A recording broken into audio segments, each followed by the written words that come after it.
বাচ্চা অসুস্থ হলে শুধুই মায়ের দোষ, আর সুস্থ থাকলে সেখানে মা ছাড়া সবার অবদান ধরা হয়। আমাদের সমাজে মা হওয়া যেন এক পরীক্ষার নাম। একটু অসুস্থ হলেই সবার আগে আঙুল ওঠে ওই মায়ের দিকে। বাচ্চাকে ঠিকমতো খাওয়াচ্ছ তো?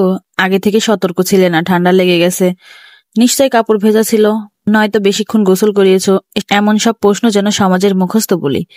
কিন্তু যখন সেই বাচ্চা সুস্থ থাকে, হাসি মুখে খেলে, নতুন কিছু শেখে, তখন প্রশংসা ছড়িয়ে পড়ে চারিদিক যে বাচ্চার বাবা তো দারুণ সাপোর্টিভ, দাদু দাদির দোয়া আছে বলেই হয়তো এমন। আরো অনেকে তো বলে আমাদের ফ্যামিলির জিন ভালো তাই বাচ্চা ট্যালেন্ট হয়েছে। কোথাও যেন হারিয়ে যায় মায়ের অগন্তিক রাত জেগে থাকার গল্প, নিজের শরীর মানসিক ক্লান্তি পাশ কাটিয়ে শিশুর মুখে হাসি দেখানোর চেষ্টা। হারিয়ে যায় তার চুপি চুপি কান্না, ভয় পাওয়া, অসহায়তা। তাকে প্রশংসা করার বদলে বিচার করা হয়। এই কাজটা কিন্তু বেশিরভাগ সময় তার স্বামী, শাশুড়ি আর প্রতিবেশী তো আছে এটা বলার জন্য। কিন্তু একটা সত্য কথা আমরা সবাই ভুলে যাই, শিশুর যত্ন এক সম্মিলিত দায়িত্ব। মা এই দায়িত্বের কেন্দ্রে থাকলেও তার পাশে থাকা, সাহায্য করা, তাকে মানসিকভাবে সাপোর্ট দেওয়া অন্য সবার কর্তব্য। একজন মা কখনোই সুপারহিরো নয়, সে একজন মানুষ, ভুল করতে পারে, ক্লান্ত হতে পারে, অসহায়তা বোধ হতে পারে। তাই বিচার নয়, দরকার বোঝাপড়া।